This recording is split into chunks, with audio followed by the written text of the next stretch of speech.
porcentaje, una categoría intermedia probable, una categoría alta que es altamente probable. Entonces, ¿no? Básicamente lo que hacemos en potencial de accidentabilidad es hacer seguimiento a un conjunto de variables y vemos cómo están. Ahora, acá en el Perú, por ejemplo, nosotros hemos tenido, y tú y yo sabemos que si no se cumple una norma, eso implica una multa, ¿no? Sí. Entonces,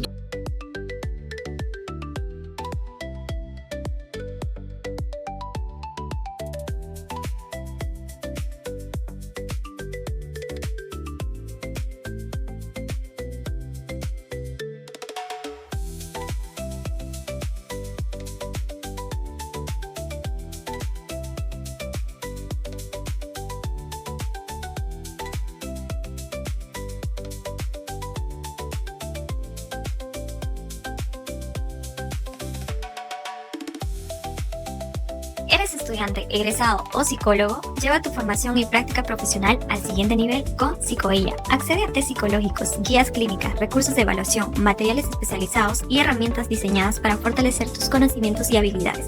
Además, forma parte de una comunidad donde encontrarás contenido exclusivo, actualizaciones constantes y oportunidades para seguir creciendo profesionalmente. Miles de recursos en un solo lugar. Únete hoy a Psicoella e ingresa a nuestra comunidad de WhatsApp.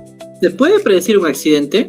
Cada vez que ocurre un accidente laboral, todos hacemos la misma pregunta. Investigamos el equipo, revisamos los procedimientos, buscamos responsables y analizamos lo ocurrido. Y si la pregunta fuera otra, ¿era posible identificar ese riesgo antes de que ocurriera el accidente? ¿Existen señales en la conducta, en la toma de decisiones o en la forma de trabajar que nos permita advertir que una persona tiene mayor probabilidad de accidentarse? Hoy hablaremos de un tema que genera mucha curiosidad y también muchos mitos. Bienvenidos a Seguridad y Salud con Saime, un espacio donde conversamos sobre prevención, liderazgo y culturas de seguridad desde una mirada cercana y basada en la experiencia. Y hoy tenemos un invitado de lujo, ¿no? Diría yo que más bien es una eminencia, uno de los pioneros en Perú que tenemos en sí la dicha de contar con su participación. Quiero que él mismo se presente. Muchísimas gracias, Javier, por aceptar. Estoy muy agradecido. Por favor, preséntate para todo nuestro público, por favor, amigo. Sí, muy buenas noches a todos los que están conectados. Les doy la más cordial bienvenida a este podcast, donde vamos a responder, acercarnos al conocimiento, ¿no?, de la prevención de accidentes desde una mirada específica, que es la mirada del psicólogo, ¿no? Yo soy psicólogo ocupacional. Como psicólogo ya tengo más de 27 años de experiencia. Como ocupacional ya tengo 21 años exactos de experiencia. Entonces, parte de este recorrido es lo que ahora vamos a comentar y comentar, bueno, comentar y hablar con ustedes, ¿no? En cuanto podamos aclarar algunas dudas, pero también sembrar interés y sembrar curiosidad para seguir estudiando, ¿no? Es un capítulo bastante joven. Hay mucho por hacer todavía. Muy bien, Larry, comenzamos. No, muchísimas gracias, más bien, Javier, y qué bueno que lo mencionas. Ya son 21 años, ¿no?, en esta especialidad. Creo que hay poquísimas personas que tienen todo ese know-how que nos puedes compartir tal vez en este breve momento, pero también sabemos que eres un instructor de mucha data, ¿no?, consultor experimentado y sobre todo de gran trayectoria. Javier, coméntame, tal vez, no sé, una pequeña anécdota, tal vez con el transcurso del tiempo en el que para ti haya marcado un hito importante y te hayas dado cuenta en el que el comportamiento humano ha sido determinante para decir, oye, esta es la causa de los accidentes. No sé si por ahí se te viene algo a la mente, algo reciente, tal vez uno de los primeros eventos que te ha tocado vivir. No. Lo que pasa es que yo soy de formación psicólogo, ¿no? O sea, en mi época, cuando tú estudiabas psicología, gran parte de mis compañeros eran muchachos que habían postulado medicina en San Fernando. Bueno, no alcanzaban los puntajes, ya al siguiente año postulaban a psicología. Sin embargo, yo nunca fue mi aspiración ser médico o ingeniero, a pesar de que hubiera podido serlo, ¿no? En mi país, médico, mis tíos son ingenieros. A mí de niño ya me gustaba la psicología, más o menos a los 10, 11 años, leí un libro de Telmo Salinas y dije, mira, qué interesante es esto, ¿no? No creo que esto sea tan cierto, vamos a llevarlo a análisis científico, ¿no? Ya en esa edad, casi a los 12 años, ya yo tomé la decisión de estudiar psicología, ¿no? Y mis papás me veían como algo raro, no me decían, no, pero esa psicología, ¿qué es eso? Te vas a morir de hambre. La familia de mi mamá igual, o sea, entonces, bueno, fue gracias a una beca del colegio, porque yo acumulé buen puntaje en los 5 años de secundaria, gané una beca, y con esa beca ya yo pude financiar mis propios estudios, pues, en San Marcos, ¿no? Entonces, de ahí nace ya mi interés en el comportamiento humano y la ocurrencia de una serie de procesos, ¿no? Ahora, al final de mis estudios en San Marcos, por ejemplo, a los sanmarquinos tenemos un año entero, después de 5 años de estudio, porque los sanmarquinos estudian 6 años, no estudian 5. Otras carreras después estudian 3 años, 2 años. Esa es otra historia. San Marcos son 6 años. Si no puede ser psicólogo, tiene que ser 6 años. Y el último año me tocó hacer el internado en la Fuerza Aérea. Yo no quería hacer en la Fuerza Aérea porque yo sabía que la Fuerza Aérea no pagaba. Yo postulaba en la Universidad de Lima, otros centros profesionales, porque yo no tengo problemas en decir que a mí me gustaba el dinero, ¿no? Quería mi plata, ¿no? En fin. Necesario. La cuestión es que estudiando, haciendo ya las prácticas en el Hospital Central de la Fuerza Aérea, ahí me tocó hacer la práctica del año 98. Y en el año 98, vamos a decirlo así, fue un año negro para la Fuerza Aérea, porque se le cayeron 3 aviones, ¿no? Uno en Alar, el otro en Andoas, y después un avión de combate en Ica. Entonces, eso a mí me permitió interactuar con los investigadores de accidentes, aparte que en los internos de psicología, como estamos en el dentro del hospital, tenemos que participar del proceso de la evaluación aeroespacial que tiene todo el personal que va a volar, tiene que pasar un examen médico. Entonces ya eso a mí me dejó una idea bien clara, ¿no? De qué es audiometría, de qué es las placas radiográficas, de qué es ergonomía. Tenía una idea muy clara, ¿no? El examen psicológico, ¿no? La aptitud psicológica para trabajar. Entonces, cuando ya yo terminé la carrera, finalmente termino el internado, me pongo a buscar trabajo, estaba trabajando en otras cosas, y pasaron como 5 años. Me llamaron de casualidad a través de una amiga, que me recomendó una práctica, que cubriera una vacación de un psicólogo. Y cuando fui a cubrir la vacación, el psicólogo, antes de decirme, me explicó el proceso que estaba haciendo. Estaban haciendo exámenes médicos para personal que iba a esta mina que se llama, ¿cómo se llama esta mina? Ixcay Cruz. Ok. Y yo escuché todo cómo lo hacía el proceso él. Y como yo ya sabía de medicina aeroespacial, o sea, yo ante mis ojos lo que yo veía era un desorden. Decía, oye, esto está desordenado, tú tienes que esquematizarlo, hacerlo. Y en esa época todavía no habían salido las guías de evaluación médico ocupacional, antes de eso, ¿no? Entonces yo empecé a explicar, ¿no? Mira, tú tienes que ordenarte, ¿no? Tienes que la entrada, proceso, salida, tu producto final terminado, porque eso es lo que nos habían enseñado nosotros en la Fuerza Aérea. Yo tuve muy buenos maestros. El doctor Martí Corena, los hermanos Martí Corena, tuve varios, el doctor Seminario, una serie de profesionales que eran muy competentes y me sembraron en mí siempre la perspectiva del proceso. Entonces, cuando tú entiendes la perspectiva del proceso, sabes que van a haber factores, que son factores materiales, factores físicos, y sabes que van a haber factores personales. Puede darse el caso que la interacción de ambos, uno u el otro, por separado, estén relacionados también a la ocurrencia de un accidente. Pero como te digo, ¿no? Ya yo este conocimiento lo tenía incluso antes de terminar la universidad. O sea, y no es que me naciera, ¿no? Sino que, era algo que tenía que hacer, que al principio uno hace las cosas por obligación, hasta que le encuentra el gusto, y empieza también uno a ganar dinero, pues, ¿no? Con lo que le gusta, y hace que el trabajo también sea satisfactorio, ¿no? Entonces, no es que me haya nacido el interés. En principio siempre me gustó el orden, por ejemplo, ¿no? Porque, como dicen los alemanes, ¿no? El orden es la mitad de la vida. Y lo segundo que me gustaba, o sea, a mí no me gusta perder el tiempo. Yo era sanmarquino, pues, o sea, sanmarquino va a hacer su chamba y, claro, ¿no? Eso de quedarse ahí, ¿no? Dilatar la entrega de un resultado, ¿no? Yo mientras más rápido lo hiciera y menos estuviera pensando en eso, mejor, porque siempre se me enseñó que habían cosas operativas y que vean más allá de la parte operativa, ya que coordinación, prepararse, estudiar, desarrollarse. Entonces, no, eso de calentar la silla no era lo mío, ¿no? Entonces, es así como ya en el 2005, pues, este chico que me llamó, que conversamos, no me contrató porque ya había contratado una psicóloga, pero le gustó lo que yo dije, y esto fue en julio, porque se iba de vacaciones en julio. Así que él me vuelve a llamar a finales de septiembre.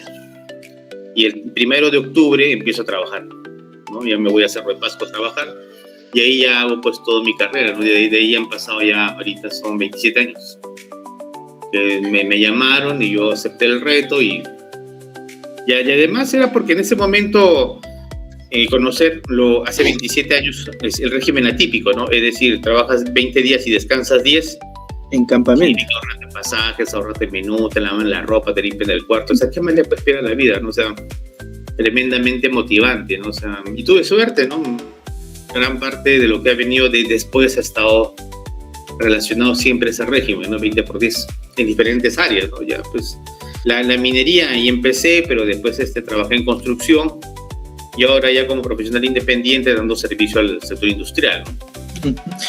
Javier, me gustó algo que dijiste y creo que es algo que casi nadie lo dice, ¿no? Una vez que tú ya pruebas exigencia, orden, ya todo lo demás te parece desorganizado, y creo que eso ha calado muchísimo, complementando con tu forma de ser, ¿no? Muy ordenado. Y es ahí, no sé, tú me puedes decir tal vez de todos los sectores que has recorrido, que si no me equivoco son casi todos, ¿dónde has visto más accidentes, Javier?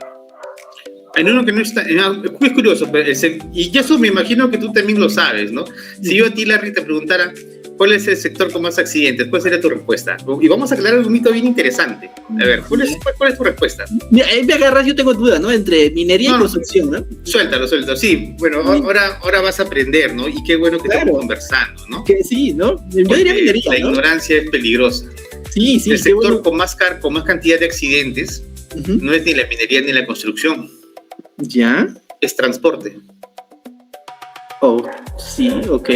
Muere más gente en accidentes de tránsito que en accidentes mineros, que en accidentes de construcción, o sea. Y es un rubro donde no he trabajado, o sea, lo he visto de lejos. He trabajado solamente el tema de prevención de la fatiga y somnolencia de conductores, pero de ahí a meterme, no, porque en principio las ofertas no han sido buenas. Más me pagan en minería y en construcción, pero en transporte sí es un área crítica, ¿no? O sea, sí, la gente que trabaja ahí, tengo colegas psicólogas que están en esas áreas y nada. Sí, o sea, el tema de la accidentabilidad es bien complicado, muy, muy complicado para ellas. Creo que has dado en el clavo, Javier, y mucho va porque a veces pensamos que no es muy formal, a veces, ¿no? Lo que dicen, ¿no? A veces los taxistas, todo eso forman parte de todo el sistema de transporte, y es cierto, ¿no? O sea, si lo vemos de una manera más amplia, como ya tú lo englobas de manera muy universal, y eso es genial, sí, ¿no? Tiene mucha lógica, mucha realidad, pero es poco valorado el sector, como mencionas, ¿no? Javier, y gracias por esta aclaración, y no sé si por ahí nos nutres, nos puedes decir ya tal vez de manera sencilla para la comunidad, ¿cuál es el potencial de accidentabilidad? Claro, como decía hace un momento, ¿no? Cuando tú haces la investigación de un accidente, tú tienes que separar factores, tienes que ser ordenado. Por eso tienes técnicas, ¿no? Ahora tienes ¿cómo se llama? La técnica la que está de moda ahorita, pero bueno, antes de esa, una de las técnicas más populares era la técnica SCAR, o de las técnicas del análisis sistemático de causas. Entonces ahí tú divides factores del trabajo, factores personales. Entonces, cuando tú ves factores del trabajo, claro, ves todo aquello que está asociado a condiciones subestándar, pues, ¿no? Y cuando ves factores personales, lo ves todos ellos asociados a acciones, actos subestándar, ¿no? Entonces, cuando uno empieza a revisar la naturaleza del acto subestándar, ¿no? O sea, uno puede pensar que el acto es netamente conductual, ¿no? Es decir, y la conducta tiene leyes, ¿no? Por eso soy psicólogo, ¿no? Para que analice las leyes de la conducta, ¿no? Pero te das cuenta también que detrás de las conductas hay procesos, ¿no? Y esos son innegables. O sea, la memoria, el lenguaje, la atención, la concentración, la comprensión, son procesos reales. O sea, nadie, bueno, a estas alturas, año 2026, nadie puede decir, como en los años 20 del siglo pasado, no, que el pensamiento no existe. Como decía Skinner, Watson, conductistas, ¿no? Que han aportado mucho a la ciencia psicológica, pero ahí como que no tenían mucha razón, ¿no? Su dogma no les permitía tampoco entender lo que ya pues Piaget, Vygotsky, otros investigadores han analizado y han demostrado, ¿no?, de manera irrefutable que el pensamiento existe, pues, ¿no? Entonces, esos procesos, por ejemplo, ¿dónde entran?, ¿no? Según la técnica SCAT, la técnica TAS, esos procesos son lo que se conoce pues como las variables personales, ¿no? Y cuando uno piensa en el potencial de accidentabilidad, uno piensa en la posibilidad que tiene una persona de tener accidentes. Antes de continuar, me parece que es muy bueno aclarar, ¿no? Algunas personas pueden deducir de una manera muy rápida que el potencial de accidentabilidad es una personalidad, es una sola configuración.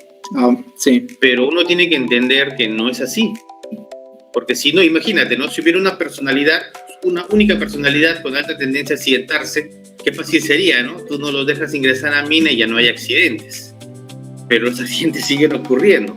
Entonces no es un tema de personalidad, que es un conjunto de variables, sino que nosotros hacemos en la técnica del potencial de accidentabilidad es hacer seguimiento a unas variables que ya han tenido correlación con la ocurrencia de accidentes y analizar cómo está el desempeño de esa variable, si es un variable bajo, controlado, un porcentaje, una categoría intermedia, probable, una categoría alta, que es altamente probable. Entonces, ¿no?, básicamente lo que hacemos en potencial de accidentabilidad es hacer seguimiento a un conjunto de variables y vemos cómo están. Ahora, acá en el Perú, por ejemplo, nosotros hemos tenido suerte. Hemos podido hacer estos análisis y conversar con empresas mineras, darle los resultados, indicar cuáles son las personas que han salido con una tendencia a accidentarse, ¿no? Y ellos han podido revisar en sus registros, ¿no? Para quienes no lo sepan, bueno, no debería, pero hay, y es que hay una lista negra, ¿no? Las minas, las empresas mineras comparten una lista negra donde está la gente que ha tenido accidentes. ¿Y eso para qué les sirve a ellos? Para tener cuidado, ¿no? Para poner controles adicionales o simplemente pues, ¿no?, restringir el ingreso de ese tipo de personas. Y lo curioso es que cuando nosotros hemos encontrado nuestros datos, se los hemos enviado al titular minero. El titular minero ha hecho el trabajo de analizar, mira, de estas 10 personas que me dicen que tienen tendencia a accidentarse, 5 confirmados, sí han tenido accidentes previamente. Entonces, cuando nos preguntan a nosotros, ¿no?, porque sí, el potencial de accidentabilidad, ¿cuál es el porcentaje de acierto? 50%. Pero es muy bajo. Bueno, sí, pues es bajo, pero es lo que hay, pues, ¿no? O sea, todavía no estamos analizando, trabajando, o sea, nada es absoluto, ¿no? Es relativo, como decía Einstein, ¿no? O sea, el ser humano, en el ser humano no podemos hablar de cosas absolutas, ¿no? Porque el ser humano es variable, pues, ¿no? Se mueve, es dinámico, ¿no? Y bajo ese sentido, entonces, nosotros no buscamos una personalidad, buscamos componentes de la personalidad que tienen mayor o menor tendencia a los accidentes. Analizando eso, podemos recomendar controles. ¿Por qué? Porque tampoco es cosa de pensar, mira, yo le evalué, entonces lo saco de la empresa. O sea, eso no se puede hacer. O sea, tú no puedes sacar a alguien porque un psicólogo te dijo que tiene potencial. Imagínate, el trabajador se entera y te entala una demanda judicial y tienes que indemnizarle, ¿no? Tuvimos un caso de un trabajador que indicó, no, mira, a mí me han sacado de la empresa porque dicen que en evaluación psicológica salió mal y yo en esta empresa hubiera podido en un plazo de 10 años ganar $250,000. Y ustedes me han quitado de la boca ese dinero, entonces ustedes tienen que indemnizar. Nosotros tuvimos que demostrar con pruebas, con argumentos, no, nosotros terminamos un nivel de riesgo y quien tiene la decisión es el cliente, yo no te contrato. O sea, que el que te contrata es el cliente, ¿no? Pégate tú con tu cliente, ¿no? O sea, a ese nivel hemos llegado, ¿no? No, qué interesante, ¿no?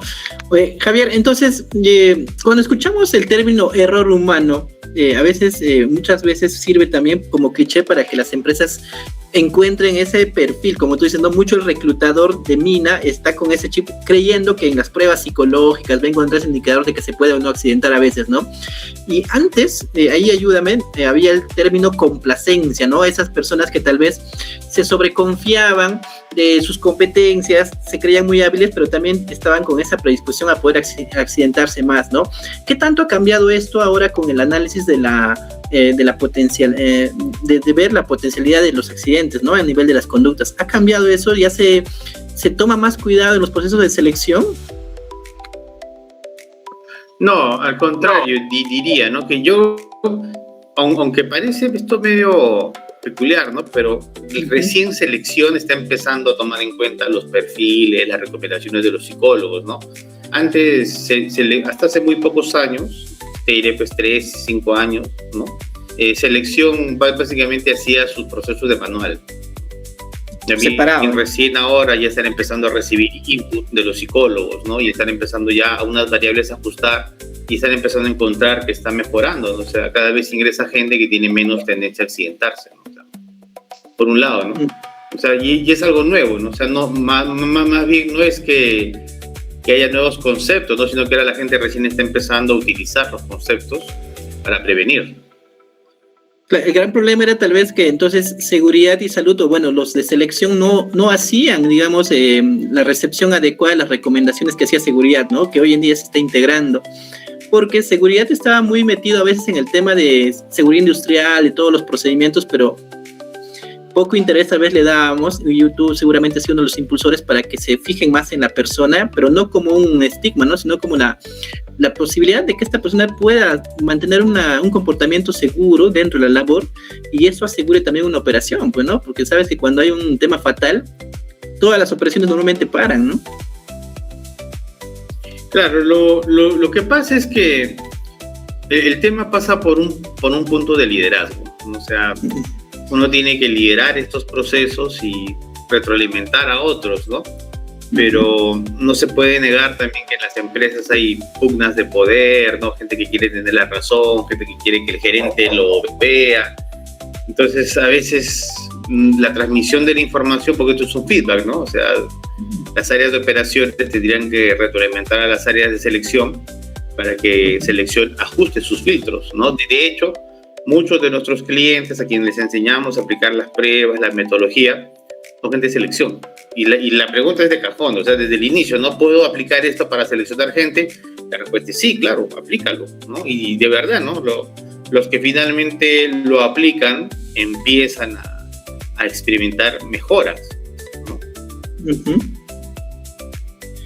Y ahí como que falta generar evidencia, ¿no? Mucho, digamos, tenemos que impulsar el tema de investigación, en parte en la labor que tal vez en un momento lo tomaban de manera empírica, pero los hallazgos están diciendo que sí, ¿no? Los procedimientos que utilizan hoy día los psicólogos como tú están ayudando realmente con datos verificables y con indicadores a la producción, ¿no? Porque mientras más gente segura, va a ser mucha más ganancia también para la operación, y eso tienen que entender bastante el tema de la compañía, ¿no? Sí, justo la semana que ha pasado estábamos en una empresa en Piura, estábamos trabajando y conversábamos, ¿no? Porque a veces los supervisores tienen una percepción del trabajador, ¿no? Dicen, no, este trabajador es muy descuidado, pero yo le hablo para que esté atento. Entonces uno tiene que explicarle, ¿no? Pero si tú le estás hablando todos los días, si tú tienes que estar chequeándolo como si fuera su ángel guardián, ese trabajador es de alto riesgo, ¿no? Imagínate que tú no vienes, te pides permiso por X cosas, el trabajador se accidenta. Entonces, en construcción civil, por ejemplo, la liquidación se hace semanal. Claro. Eso quiere decir que semanalmente tienes que hacer su evaluación de desempeño. Ya, ponle el indicador en la evaluación de desempeño, ¿no? Y ya. Y punto, ¿no? O sea, hasta ahí llega tu trabajo, ¿no? O sea, tienes que informar, ¿no? De que esta persona tiene alto riesgo, ¿no? Ahora, usted usa una palabra que es exceso de confianza, complacencia. Uh-huh. Y en la psicología, en la práctica, realmente en la evaluación, en la práctica, no hablamos de exceso de confianza. Porque ya el exceso de confianza ya es final, ¿no? Hablamos de la confianza. Hay procedimientos, hay cosas a las cuales uno debe cumplir el procedimiento, no debe desviarse, ¿no? Porque cualquier desvío pone pues en peligro su integridad. Entonces, nosotros tenemos que hablar de confianzas, así de simple. Ya la primera, ¿no? Si la persona ya está desviándose, explicar por qué se está desviando, ¿no? Ahora, si la persona no logra justificar su desvío, chaucito, ¿no? No hay más, o sea, no hay más explicación, o sea, no hay más, no hay más que hablar, o sea, la persona, de hecho, por ejemplo, cuando hacemos evaluación psicológica, hay una variable que analizamos en el componente motivacional, componente conectivo volitivo de la personalidad, que es el componente de seguimiento de instrucciones, ¿no? Yo sé que hay jóvenes, señoritas, ¿no?, que piensan, no, que el hombre tiene que ser arriesgado, que el hombre tiene que ser así, pero lo real es que en una empresa, pues, la gente tiene que seguir procedimientos, ¿no? Hay una percepción en general en el público no especializado, de que asumir riesgos es bonito, es excitante, ¿no? Yo soy piloto, ¿no? Entonces, una de las cosas que a veces las personas me preguntan cuando conversamos y se enteran que piloteo aviones, no es, oye, tu trabajo cuando piloteas un avión es adrenalina pura. Y la respuesta es no. Pilotar una aeronave no tiene ni una pizca de adrenalina, ¿no? Es más bien el trabajo más tranquilo, más reposado, más relajante que pueda haber, ¿no? Entonces a veces las personas tienen esa creencia, ¿no?, de que las cosas son adrenalínicas, cuando no, las cosas son hasta tediosas, ¿no? Porque el pilotaje de aeronaves tiene que seguir una serie de procedimientos dependiendo de la aeronave, ¿no? Cuando estás en la operación de la aeronave, pero bueno, cuando estás en taxeo del rodaje tienes que hacer unos procedimientos operativos, ¿no?, propios del sector aeronáutico, pero son cosas estándar, ¿no? Son cosas hasta cierto punto tediosas, pues, ¿no? Y uno las hace pues con una precisión, ¿no? Pero hay siempre esa creencia, ¿no?, de que lo más excitante, lo más adrenalínico es lo mejor, cuando en la práctica no es así. La vida en general es tediosa, ¿no? Y quien lo asume, quien no se hace problema con eso, yo creo que vive más feliz, ¿no? Yo creo que la gente que piensa que las cosas son adrenalínicas, en el fondo se frustra mucho, ¿no?, porque quieren que su vida tuviera más excitación, ¿no? Pero la vida es parca en muchos sentidos, ¿no? Por ahí tenemos momentos, pues, por ejemplo, lo que se vienen las fiestas patrias, que todo el mundo se pone colorido, ¿no?, que nos alegra la vida, ¿no? Pero esos momentos, por ejemplo, de repente en carnavales, de repente en 28, de repente en Navidad, ¿no? Y de ella, lo demás es repetición, ¿no? Y a veces, es más, ¿no? Por ejemplo, cuando se habla, dentro de las variables personales, se abre el tema de la aversión al riesgo, ¿no? Es decir, que la gente le tenga miedo a arriesgarse. Entonces es válido, es totalmente entendible ese concepto, ¿no?, que la gente prefiere hacer las cosas tal cual. Y esa es la gente que efectivamente menos se va a accidentar, ¿no? Va a trabajar, va a producir más incluso, ¿no? Que a veces la gente que hace las cosas de manera adrenalínica, claro, una tiene sus picos altos y bajos. Y creo que ya está demostrado que los picos no son una buena opción, son muy inestables, ¿no? Y al ser muy inestables, la confianza es oscilante, ¿no? Y uno no puede trabajar en un entorno donde no se genere, donde no se tenga una confianza estable para poder avanzar, ¿no? Entonces, esos son aspectos que, por ejemplo, en población general se crean ciertos mitos, ¿no? Claro. Hay un mito interesante también, y es el tema de los números, ¿no? O sea, a la gente que le va mejor en la vida es a los que le gustan los números. Si no te gustan los números, es bien complicado que te vaya bien, ¿no? Sí, yo lo converso todo el tiempo, ¿no? Preguntando, ¿y tú? ¿Cómo es tu negocio? No, sí, plantillita de Excel. Donde hay una plantillita de Excel, o sea, es que es curioso, ¿no? En todas las profesiones, en todas las interacciones, cuando yo converso con gente que maneja su Excel, la comunicación es excelente. Es que lo han hecho ver buen tiempo, Javier, no sé si ahí compartes conmigo, que como mencionas, ¿no? El que te guste la plata, el que lo tengas todo medido, el que estés buscando más cosas pero de una manera muy organizada, a veces lo hacen ver como que no está bien, ¿no? Pero en realidad es lo mejor de la vida, tenerlo controlado todo, dice mucho de que las personas se orientan hacia productos, ¿no? Hacia indicadores de metas, porque como a veces la gente quiere conseguir algo si ni siquiera lo mide, ¿no? Y es cierto, sí. Si no tienes nada escrito, también no lo vas a lograr porque no hay nada material, ¿no? Claro, o sea, el hecho de que tú tengas una promesa, ¿no? O sea, tienes una promesa, tienes un compromiso, ¿no? Mira, es curioso, ¿no? Pero incluso los trabajadores, ¿no? Cuando conversamos, ya pasamos a la parte, ya no de la evaluación, que es la parte inicial, sino la parte operativa, la parte de la codificación, de la acción. Una de las primeras cosas que se hace con los trabajadores es, a ver, ¿cuáles son tus objetivos? Vamos a hacer un mapa de la felicidad. Piensa qué cosas ayudarían a que tú seas feliz, saber pensar, ¿no? Y eso de alguna u otra manera pues al trabajador lo inspira, ¿no? Lo motiva también, porque esos mapitas tienen una suerte de un input subjetivo, ¿no? Que te ayuda, ¿no? A tenerte enfocado, ¿no? A recordar por qué haces lo que haces, ¿no? Por más que sea tedioso, ¿no? Sí, ¿no? Javier, en realidad qué gusto escucharte. Creo que eres toda una biblioteca viviente de toda esta experiencia. Javier, si nos ayudas con esta precisión de todos los servicios especializados que tú brindas, esto es más para, digamos, a nivel de orientación para nuestra comunidad. ¿Qué servicio sale más? Si nos das ese tip, por favor, ¿no? Sé que hay evaluación, índice de potencialidad de accidentabilidad, también hay el tema de evaluación de riesgos ocupacionales, ¿no? Entonces, hay seguridad basada en el comportamiento, observación en mina o, digamos, en la labor. ¿Qué servicio más a ti te demandan, ¿no? Como que te piden más de todo lo que brindas. Ya, justo estamos haciendo métricas de ese tema y hay que recordar que todo lo que los psicólogos ocupacionales hacemos, ¿no? Está respaldado por una norma, ¿no? Y tú y yo sabemos que si no se cumple una norma, eso implica una multa, ¿no? Sí. Entonces, todo ese tipo de servicios es lo que de alguna u otra manera, pues, ¿no? Ocupa gran parte del tiempo del ocupacional, ¿no? Ya sea evaluaciones psicosociales, evaluaciones de riesgos, como hostigamiento sexual. Por ejemplo, hace 2 años exactamente, el gobierno a través de Servir, exigió a sus diferentes entidades que iniciaran el proceso de evaluación del burnout, ¿no? Entonces, hace 2 full burnout, todos los días, ¿no? Ahora, ya el tema se ha orientado para salud mental, ¿no?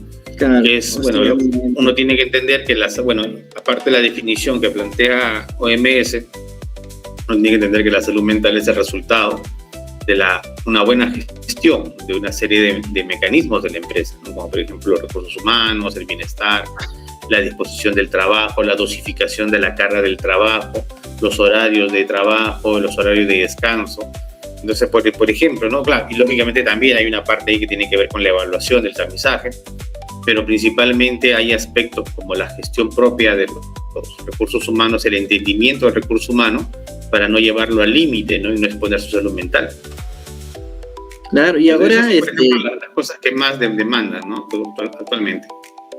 Y ahora hace un mes, en mayo, salió la norma técnica por el tema de organizaciones saludables, ¿no? Que está buscando, el MINSA sacó esa norma que impacta directamente en las organizaciones por el tema de promover la salud mental en las empresas, pues, ¿no?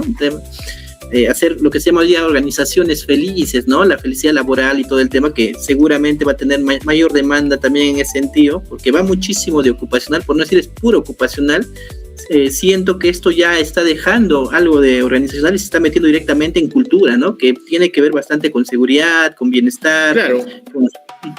Claro, hasta cierto punto uno entiende la preocupación del gobierno, ¿no? Pero a veces uno también tiene que ser un poquito más juicioso, ¿no? Por ejemplo, ¿no? De este tema de la felicidad de la que tanto se habla, ¿no? La felicidad la laboral, ¿no? O sea, suena un poco paradójico, ¿no? Estamos en un país donde 7 personas de cada 10 viven en la informalidad, no tienen un trabajo con beneficios laborales, solo 3 de cada 10 lo tienen, ¿no? Entonces, por ejemplo, ¿no? Y en ese contexto, ¿no? ¿Qué es felicidad? O sea, son cosas que a veces uno las escucha, las mira, pues, para no quedar mal uno no dice nada, ¿no? Pero yo creo que las cosas hay que decirlas, ¿no? O sea, suena un poquito cruel, ¿no? O sea, hablar de felicidad laboral, ¿no? Hay regímenes de trabajo que son contraproducentes, ¿no? Que nada de felicidad tiene. Hay alteración del sueño, ¿no? Que esto es real, o sea, no es que no exista. Yo recuerdo que hace como 15 años estaba en una empresa y nos discutían mucho, porque esa empresa tenía una filial sueca, ¿no? Y nos discutían mucho los suecos y nos decían por qué trabajan 20 por 10 o 14 por 7, ¿no? Ustedes deben de trabajar 4 por 3, una cosa así. Y nosotros les explicamos, ¿no? Que son las leyes laborales, ¿no? Y este régimen de, no sé si lo has escuchado seguramente, 35 por 7 de construcción, que también se practica en algunos lugares, ¿no? Ya es, digamos, la paradoja real, ¿no? De lo que busca implementar la norma en un momento, ¿no? Esos son regímenes que en un contexto de la salud mental tienen que revisarse, pues, ¿no? Porque hay, por ejemplo, ahí tú tienes un factor que está atentando directamente con la salud mental, ¿no? ¿Qué puedes hacer ahí? Sí, correcto, ¿no? Javier, en realidad es un gustazo conversar contigo. Como habíamos dicho, eres una biblioteca universal en temas de seguridad aquí en nuestro país. Un gusto, tal vez palabras finales, el tiempo corre, seguramente vamos a tener oportunidad de compartir contigo ya programas de entrenamiento que seguramente la gente va a querer recibir, porque qué mejor la carnecita, la técnica que tú tienes, compartirlo, ¿no? Palabras finales, por favor, Javier, para nuestro público y recomendaciones en general para los colegas, ¿no?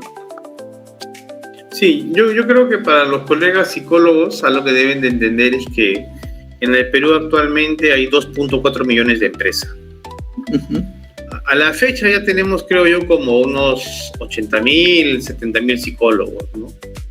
Si tú haces una operación matemática, más o menos te sale, ¿no? Como que puedes estar atendiendo una empresa 30 semanas, ¿no? Uh-huh. Cada 30 semanas, o en 30 semanas puedes atender 30 empresas, una cosa así, ¿no? O sea, campo de desarrollo, de trabajo, hay bastante, ¿no? Es decir, claro, está bien, hay que entender la psicología clínica, la psicología educativa, la psicología organizacional, pero o sea, el tema de la prevención es algo que también va a estar ahí, ¿no? Es una opción interesante que también hay que recordar o mostrar a los colegas, ¿no? O sea, que también es una posibilidad, ¿no? Para que trabajen, ¿no? Yo he tenido alumnos en San Marcos, por ejemplo, que estaban trabajando para el Estado y ya veían que su contrato se iba a acabar, empezaron a llevar estos cursos de ocupacional y fueron a trabajar a minas, a industrias, a construcción, ¿no? Y están felices, ¿no? Como que más o menos por ahí va la recomendación, ¿no? Estar atento y especializarse, ¿no? Porque al final mercado hay, el que busca encuentra, y definitivamente nos va a ir porque esta rama que hemos escogido tiene potencial y a futuro, ¿no? ¿Sí? Bueno, es que la verdad que ya estamos en el futuro, ¿no? O sea, no es que tenga crecimiento, o sea, ya está, ¿no? O sea, ya, y cada vez se exige que la gente tenga conocimiento, ¿no? A veces un poquito de pena me da cuando voy a una empresa, me llaman, mira, me he contratado un psicólogo, está pasando este problema. Entonces digo, hay que revisarlo, a ver, pásame la documentación que se ha hecho. No hay documentación. Entonces hay que empezar por eso, ¿no? Todo lo que se hace tiene que estar documentado, ¿no? No puede tener ahí una persona bueno, haciendo magia, no sé, ¿no? Tiene un documento, ¿no? O sea, un sustento, ¿no? O sea, una evaluación previa, una evaluación post, ¿no? Hay que ver si es que ha mejorado, no ha mejorado. Por ejemplo, esos son conceptos de ciencia básica que a veces uno pensaría, ¿no? Lo que los ingenieros lo tendrían bien claro, ¿no? Pero a veces no, o sea, a veces hay muchas cosas subjetivas que también están ahí que no se han podido objetivizar, ¿no? No se han podido plantear de manera operacional y aplicarle una medición básica, ¿no? Y con eso se controla mejor, ¿no? Ver resultados, ¿no? Claro. Javier, un gustazo, muchísimas gracias por todo lo compartido. Gracias a nombre del equipo, vamos a estar coordinando y un abrazo a la distancia, ¿no? Hasta luego. Muchísimas gracias, Javier. Perfecto, muchas gracias. Gracias a ti, María.